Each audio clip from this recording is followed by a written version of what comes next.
Hi everyone, thank you so much मुझे मेरी निकाह वाली वीडियोस में इतना प्यार देने के लिए। निकाह हो गया था, फिर हम नुमान को अपने ही साथ ले आए थे घर और फिर 10 से 12 तक वो यहीं पर रहे थे। कुछ क्लिप्स थे जो मैंने ऐसे ही रात में ले लिए थे और फिर नेक्स्ट डे सुबह हम जब फ्रेश हुए फिर मैंने सबसे पहले अपने गिफ्ट्स खोल कर देखे थे। दीज आर दी फ्लैट्स और ये हील्स थी। उसके बाद हमने ड्रेसेस खोल कर देखे by the way for those all comments जो मुझसे मेरे निकाह का ड्रेस पूछ रहे थे कि वो आपने कहाँ से लिया था। शर्ट तो मैंने खुद ऑर्डर पे तैयार करवाई थी, बाकी दुपट्टा सारा लेसेस वर्क और प्लस गरारा भी सेम लेसेस वर्क के साथ था। ऑन दैट डे जो मुझे कंफ्यूजन आई थी वो मेरे क्लच की ही आई थी कि वो कलर थोड़ा डिफरेंट आ गया था और वो मैच नहीं हो रहा था। बट खैर मैंने कैरी भी नहीं किया था और अगर किया भी था तो कोई ऐसा मसला नहीं है, कोई बात नहीं, होता रहता है, जस्ट ऑन करते होते हैं अपनी चीज़ों को। बाय द वे ये बैग मुझे गिफ्ट्स में ही आया है।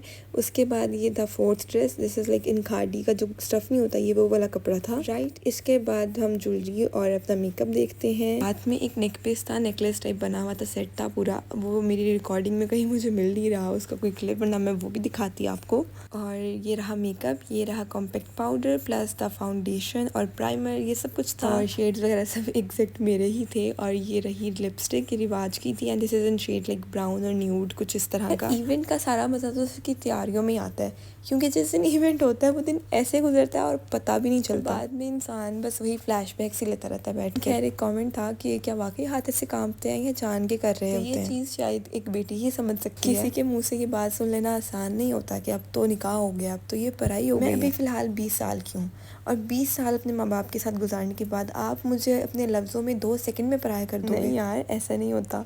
बेटियां पढ़ाई कैसे हो सकती हैं? अपने घर की इकलौती बेटी हूँ, प्लस मैं बहुत वो मन्नतों और मुरादों से मांगा हुआ बच्चा हूँ अपने घर का। मुझे हमेशा अपने बाबा मामा भाइयों से सुनने को यही मिला है, तुम रो क्यों रही हो, मैं तुम्हारे साथ हूँ ना, मैं हूँ ना, तुम टेंशन क्यों लेती हो, तुम्हें पैसे चाहिए, तुम्हें कुछ खाना है, या फिर ये कि बहनें थोड़ा भाइयों के सामने रोया करती हैं। तो ये मत कहा करें कि बेटी या बहन पराई होगी, ये सुनना आसान नहीं होता। अल्लाह हाफ़िज़।